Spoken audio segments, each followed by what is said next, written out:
Success is not the key to happiness. Happiness is the key to success. I mean, মই কব খুজিছো যদি আপোনাৰ অন্তৰত হুক বলা বস্তুটো আছে, যদি আপোনাৰ মুখত হাঁহি আছে, তেনে হলে আপুনিয়ে সাকসেস। হয় থাকিব পাৰে টকা পইচা বেংক বেলেন্স, বাট নিজৰ অন্তৰত হুক বলা বস্তুটো নাই।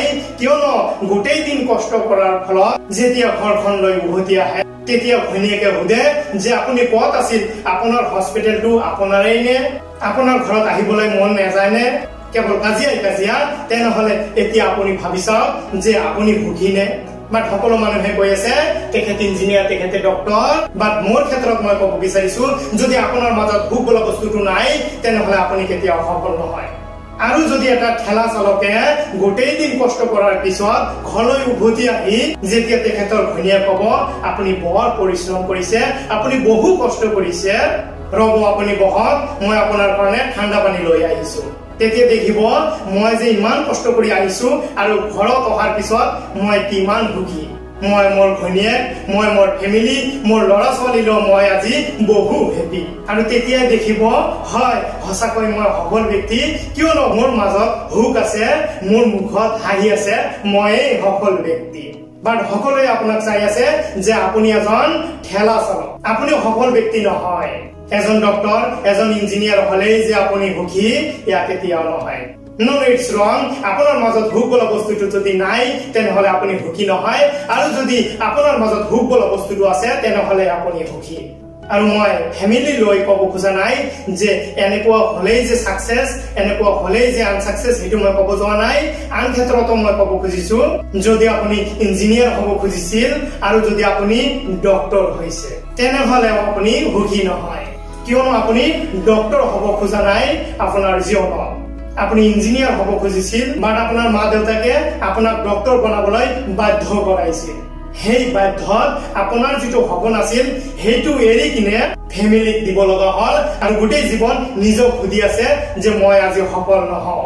হে মই ক'ব খুজিছো আপোনাৰ যিটো সপোন, আপোনাৰ যিটো ড্ৰিম, সেইটো যদি আপুনি ৰিচিভ কৰিব পাৰিছে তেনেহলে আপুনি সুখী।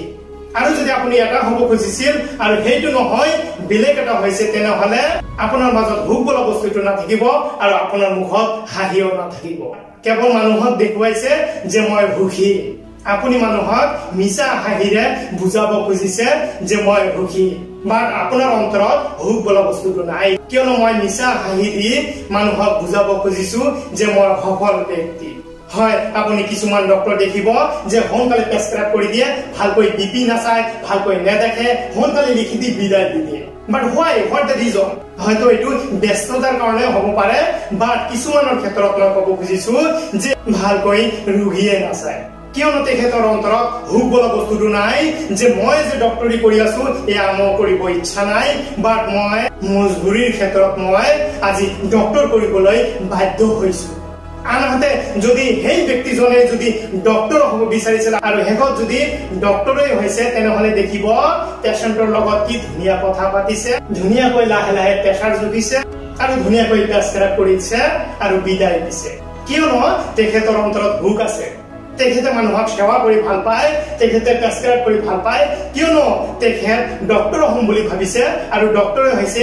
এনেকুৱা বহু উদাহৰণ আছে, বাট মই ক'ব খোজা নাই, মই জাষ্ট ক'ব খুজিছো যে সাকসেস ইজ নট দ্য কি টু হেপিনেস, হেপিনেস ইজ দ্য কি টু সাকসেস। আপোনাৰ অন্তৰত যদি হুক বলা বস্তুটো আছে, আপোনাৰ মুখত যদি সঁচা হাঁহি আছে তেনেহলে আপুনি সাকসেস। যিকি নহওক সকলোৰে মই মংগল কামনা কৰি মই ইয়াতে বিদায় লৈছো।